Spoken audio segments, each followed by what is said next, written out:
নমস্কার, আমি Biswajit. Podcast and more with Labanya and Biswajit. এই প্ল্যাটফর্মে আমরা নতুন নতুন অতিথিদের সাথে আড্ডা দিই, কথা বলি, নতুন নতুন অতিথিদের নানান কাজকর্ম নিয়ে কথা বলি এবং চারপাশে যা ঘটছে তা নিয়ে আমরা কথা বলি। ঠিক সেভাবেই আজকে আমার সাথে বিশিষ্ট নৃত্যশিল্পী, শহর কলকাতার, বাংলার এবং ভারতবর্ষের কৌশিক চক্রবর্তী। কৌশিকদা, নমস্কার। কৌশিকদার সাথে আজকে আমরা আড্ডা দেব, অবশ্যই নৃত্য নিয়ে, নাচ নিয়ে কথা বলবো। তার সাথে সাথে কৌশিকদার আরো অনেকগুলো দিক রয়েছে, সেগুলো নিয়েও আমরা কথা বলবো। আর আমাদের একটু আড্ডাও চলবে, মানে একদম প্রাণ খোলা আড্ডা চলবে। তো অবশ্যই পুরো এপিসোড দেখতে হবে, আমাদের সাথে থাকতে হবে। কৌশিকদা, আমাদের এই প্ল্যাটফর্মে তোমাকে স্বাগত। আড্ডা হবে, আড্ডার ছলে তোমার কাজ নিয়ে জানবো এবং তার সাথে সাথে অন্যান্য কথা যেগুলো বলছিলাম সেগুলো তো হবেই। প্রথমে যেটা জিজ্ঞেস করবো যে তোমার এই নৃত্য জগতে প্রবেশ কোন সময়, কিভাবে এবং কেন, সবটা। সেটা শুরু করতে গেলে অনেক ছোটবেলা থেকে করতে হয়। যখন খুবই ছোট তখন বায়না করতাম বাড়িতে, বাবা অফিসে চাকরি করতে যেতেন, মা হাউস ওয়াইফ, এবং যখন বায়না করা হতো তখনই মা রেডিও চালিয়ে গান হতো এবং মা নাচ দেখাতো।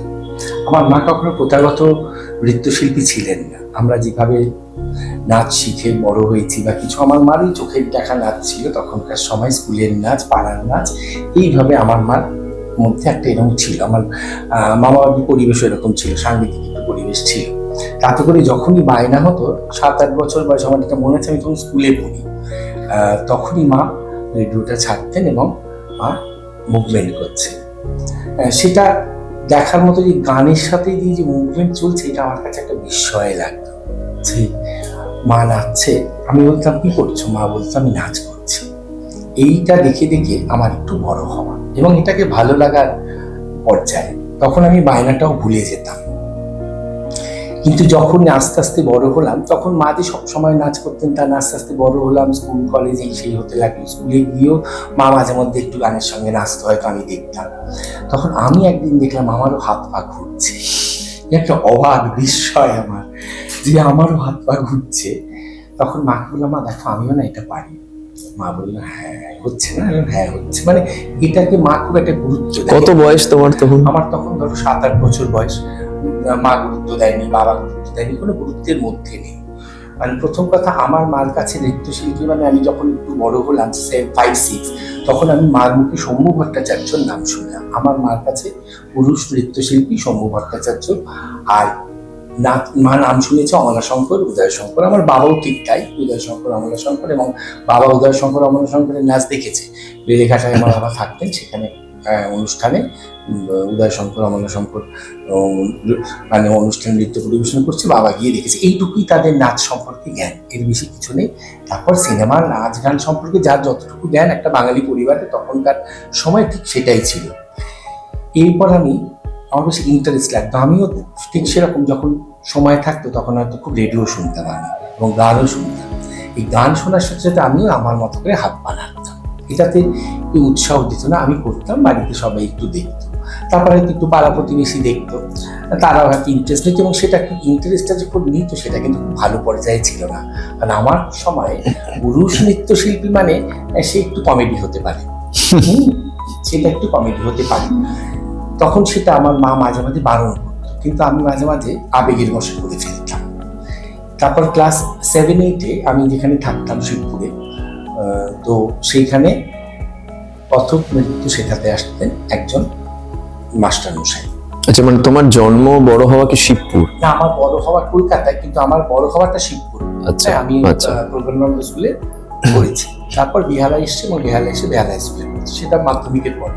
মানে শৈশবকালটা বলতে গেলে একেবারে শৈশব এবং কিশোর, ওইটা একেবারে হাওড়া শিবপুর প্রজ্ঞানন্দ স্কুল, এই হচ্ছে আমার স্কুলিং। আর তখন আমার নাচ গানের বিষয় এটাই। আর আমরা যেখানে থাকতাম কোয়ার্টার্সে, 197 আন্দুল রোড কোয়ার্টার্স, সেখানে প্রতি বছর একটা বার্ষিক অনুষ্ঠান হতো 5-6 দিন ধরে। সেখানে নাটক হতো, নাচ হতো, গান হতো, আবৃত্তি, একটা দারুণ পরিবেশ। কিন্তু আমি নাটক করার খুব ইচ্ছে। একদিন স্কুলে নাটক হলো, আমি প্রাইমারি স্কুলে যেখানে পড়তাম, তা সেখানে বলা হলো যে একটু পাঠ কর, বলো। আমি একটু বললাম, ঠেলাম, পছন্দ নয়, স্বাভাবিক, আমার তো স্কুলিং নেই। তা আমি একটু বেচারা টাইপের ছিলাম, মানে সবাই বলতো ভালো কিন্তু বোকা। মানে ভালো মানে যে বোকা হতে হয়, এটা আমার ছোটবেলা থেকে আমি এরকম একটু শুনে এসেছিলাম যে যারা ভালো হয় তারা নাকি বোকা হয়। তা এইভাবে নাচের জগতে আসাটাও তখন এরকম ভাবে নয়। তখন ওই স্কুলে যখন আমি পড়ি এবং তখন ওই পাশে যখন দেখছি নাচের স্কুল হচ্ছে, কত নাচ শেখাচ্ছেন মাস্টারমশাই, আমি ওখানে যেতাম এবং গিয়ে জানলার ফাঁক দিয়ে স্কুলের ফাঁক দিয়ে দেখতাম। আমার খুব ইন্টারেস্ট লাগতো। আমার বাবা একদিন দেখেছে, তো আমি নাটকও করতাম। তারপর স্কুলে আমি এবার যখন প্রজ্ঞানন্দ স্কুলে গেলাম, ওখানে নাটক করতাম এবং ডায়লগ চটপট মুখস্থ হতো, যেখানে পড়াশুনো মুখস্থ হতো না। মা বলতো, বাবা পড়াশুনো মুখস্থ হচ্ছে না, এসব জিনিস মুখস্থ হচ্ছে, মানে ওইটার উপর আমার একটা আলাদা একটা ভালোবাসা আছে। ওটা দেখতে আমার ভালো লাগতো, নাটক দেখতে, সিনেমা দেখতে। মানে পড়াশুনোর থেকে নাচ গান সিনেমা থিয়েটার এটাই ঘুরতো বেশি।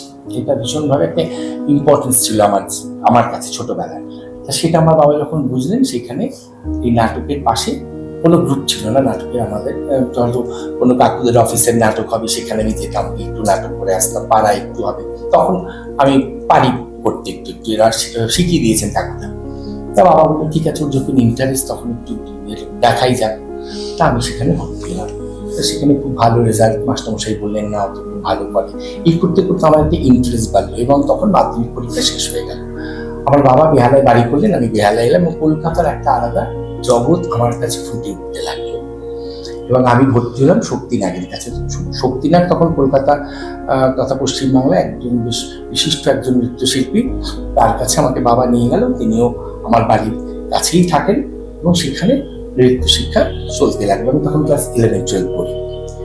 এইটা করতে করতে আমার তখন মনে হলো যে নাচ নিয়ে যদি অনেকটা এগোনো যায় তাহলে কি, সবার মাথাতেই আছে doctor, engineer, doctor, chartered accountant, এরকম অনেক ধরনের প্রফেশন। এবং এইটাই হচ্ছে মধ্যবিত্ত সমাজের একটা প্রথম প্রায়োরিটি, যে আপনার ছেলে কি করছে আর কি করবে। এবং সায়েন্স নিয়ে পড়াটা একটা খুব উচ্চমার্গের ব্যাপার। ছেলেরা আর্টস মানে এদের কিছু হবে না, ব্যর্থ জীবন। তাতে যদি শুনি ইতিহাস, ভূগোল, বিজ্ঞানটা শুনলে খুব রেসপেক্ট। ও আপনার ছেলে আর্টস পড়ে, আমার ছেলে তো এটা পড়ে, মানে এটা নিয়ে আমি বাবাকে বললাম পারবো না, অঙ্ক তো ভালো নয়, পড়াশোনায় তো ভালো হচ্ছে না, মাথায় কাজ করছে না, এগুলোতেই মাথায় ঢুকছে খুব বেশি। তো বাবা বললেন যে ঠিক আছে, তাহলে ক্লাস 12 পাস করার পর কি করার ইচ্ছা। আমি বললাম যতটুকু খবর পাচ্ছি যে রবীন্দ্রভারতী বিশ্ববিদ্যালয়ে এরকম নাচ গান, এই আঁকা, এইসব একটা পড়াশুনো আছে। এইচএস পাশের পর আমার জীবনে নাচ ব্যাপারটা ভীষণ অঙ্গাঙ্গি ভাবে জড়িত। মানে আস্তে আস্তে জড়িত হচ্ছে, মানে একদিনে কিছু হয় না, সেটা একটা ধৈর্য হয়তো চাই। তবে সবাই খুব ডিসকারেজ করতো, আমার বাবা মা আমাকে কোনোদিন ডিসকারেজ করেনি। আমাদের আত্মীয় স্বজন, পাড়া প্রতিবেশী, বাবার অফিস বা সবকিছু দু একজন হয়তো সাপোর্ট করতেন, কিন্তু বেশিরভাগই ডিসকারেজ। কিন্তু আমার একটা মনে থাকতো যে না, এটাকে আমি কিছু করতে হবে, সবাই এত ডিসকারেজ করছে যখন, মনে একটা জেদ ছিল, একটা সুপ্ত জেদ, কিন্তু প্রকাশ করার কোনো জায়গা ছিল না। তাতে করে আমার বাবা মনে করলো যে তাদের রবীন্দ্রভারতীতে ভর্তি করা হবে, ঠিক আছে ও যাবে। এবার আমি গেলাম এবং গিয়ে ভর্তিও হলাম। এবং আমাদের ওখানে একটা স্পেশাল সাবজেক্ট আছে কত্থক। আমি কত্থক পড়তাম এই ইউনিভার্সিটি যাবার আগে। এবং শক্তিনাগের কাছে গিয়ে তখন কত্থকটা বন্ধ হয়ে যাওয়ার পর অন্যান্য যেসব সাবজেক্ট আছে, একটু ভারতনাট্যম, একটু কাথাকলি ফ্লেভার, এরকম ধরনের সেমি ক্লাসিক্যাল একটু শিখতে লাগলাম। কিন্তু ইউনিভার্সিটি যাওয়ার পর শক্তিনাগের কাছে যাওয়াটা হয়নি, কারণ ওখানকার সিস্টেম এত আলাদা যে তার মধ্যে ঢুকতে গেলে এটা আমার ব্যাঘাত ঘটছে। তখন আমি ওখানে স্পেশাল সাবজেক্ট কত্থক নিলাম, ভর্তিও হলাম। এরই মধ্যে মঞ্জুশ্রী চাকি সরকারের সাথে কাজ করার একটা সুযোগ এলে, উনি মীরাবাই নৃত্যনাট্য করছেন, আমিও সেই মীরাবাই নৃত্যনাট্যে অংশ নিলাম। সেখানে একদিন কথোপকথনে বলছি তুমি কি করছো, মানে দু একদিনের মধ্যে কথোপকথন পুরোপুরি, তখন ভর্তিও হয়ে গেছি রবীন্দ্রভারতীতে। কথোপকথন চলছে কি করছো এখন। তো আমি বললাম যে এরকম রবীন্দ্রভারতীতে ফর্ম ফিল আপ করছি, ক্লাস সবই শুরু হয়েছে, আমি ওই দিনটা সকালের দিকে আসতে পারবো না। বলছি কি নিলে স্পেশাল পেপার। আমি বললাম আমি দিদি কত্থক নিয়েছি। এই সবাই কত্থক আর ভরতনাট্যম, ওখানে গুরু গোবিন্দানপতি কাথাকলি নিয়ে শেখান।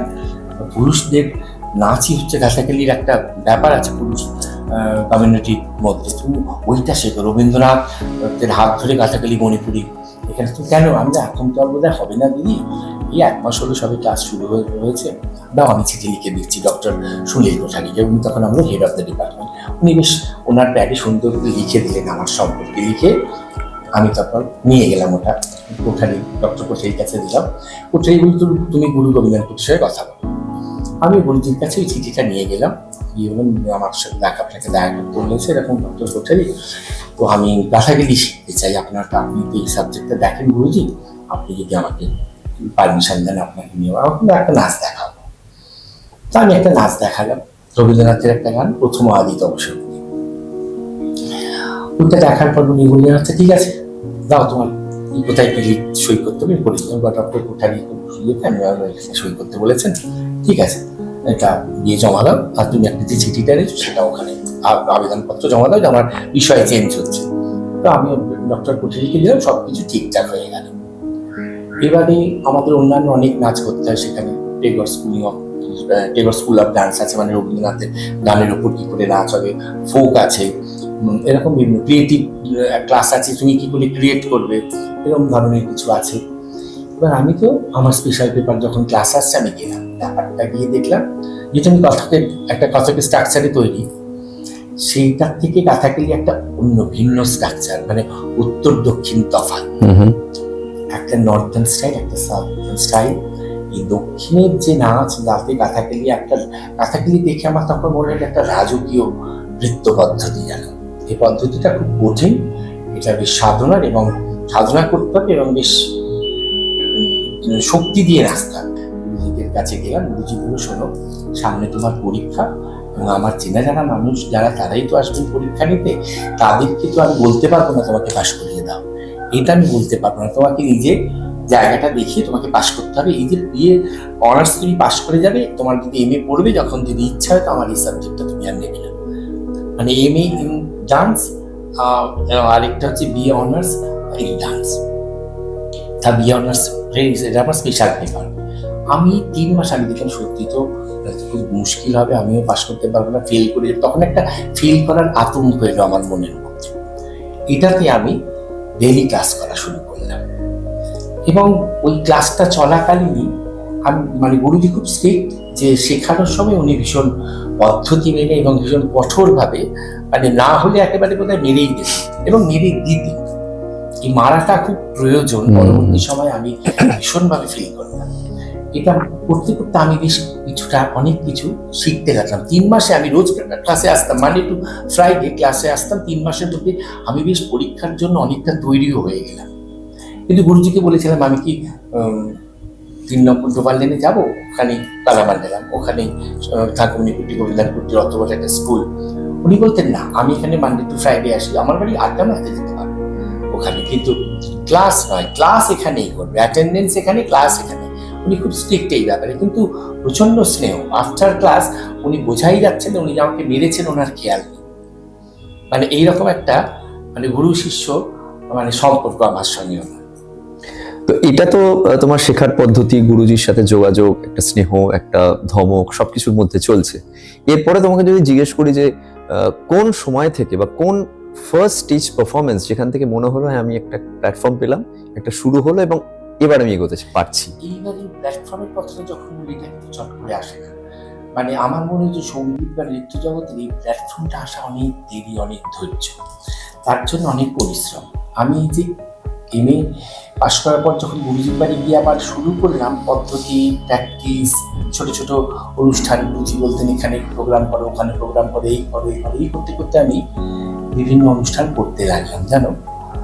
তাতে করে সবাই বলছে বা ভালো তুই করছিস। এটা আমি বিশেষ করে রবীন্দ্র নৃত্যনাট্য খুব বেশি করতাম। আচ্ছা।